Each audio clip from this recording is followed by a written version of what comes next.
Hello class, so today I wanted to go over chapter 12 lesson 6 with you. We are solving measurement problems. Let's take a look at example 1.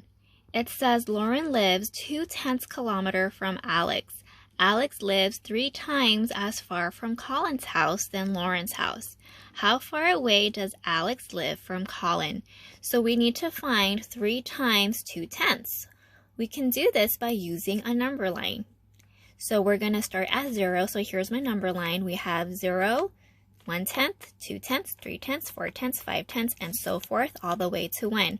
You can think of 3 times 2/10 as 3 groups of 2/10, right? So I'm starting at 0. This is 1 group of 2/10, 2 groups of 2/10, and 3 groups of 2/10. You can also think of it as 2/10 plus 2/10 plus 2/10, right? 3 times. So that'll get us to 6/10. Okay, so Alex lives 6/10 kilometer from Colin. Okay, 6/10.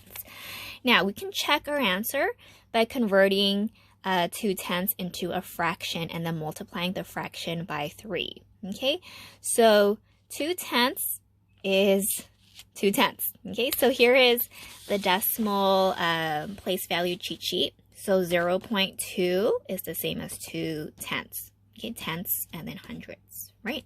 So I want you guys to think, why is this the same as this? Because basically they're explaining to you that these are equal, but why? Go ahead and pause the video and think about that.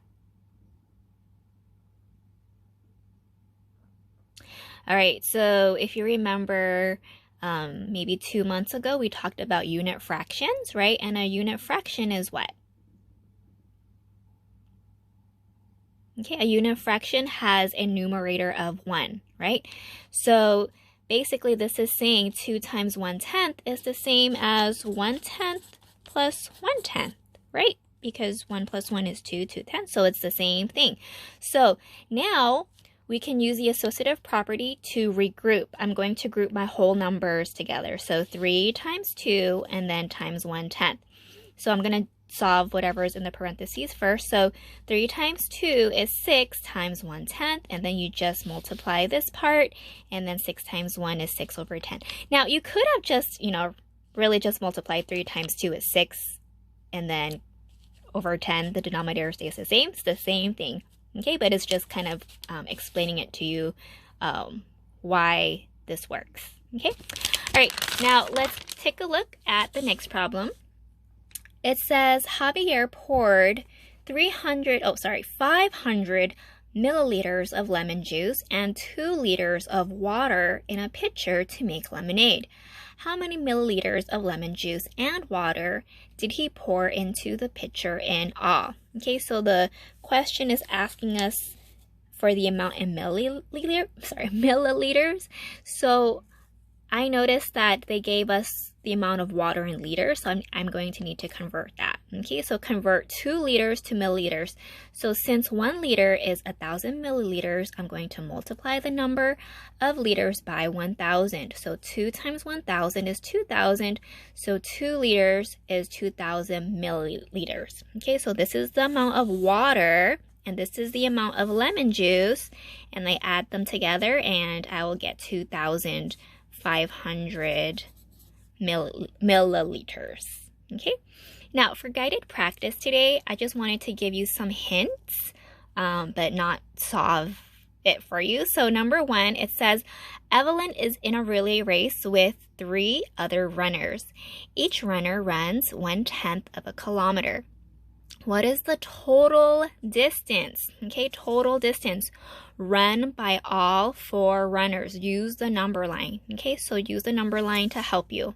Okay, yeah, this one already, actually, the number line already kind of gave you the hint, I think. So let's look at number 2. It says a bag of potatoes has a mass of 4 kilograms. Some potatoes are taken out. The mass is now 2,305 grams. What is the mass of the potatoes in grams that were taken out of the bag? Okay, so when you do these type of problems, it's really important to look at the question and understand what unit of measurement is it asking you. Okay, it's asking you for the amount in grams, But the bag of potatoes, they give it to you in kilograms. So what are you going to have to do, okay, to figure it out? You can also maybe, if it's helpful for you, for number 2, you can also draw a bar diagram. So this is 4 kilograms. Think of how many grams that would be. Okay, go ahead and try to figure out what is 4 kilograms in grams. All right, so 1 kilogram is 4,000 grams. So 4 kilograms would be 4,000 grams. Okay, so that's my bag of potatoes. And I don't know how many potatoes were taken out. I just know that now I have 2,305 grams of potatoes left. Okay, so how do I figure out what this amount would be in grams? All right, I hope this helps. Good luck.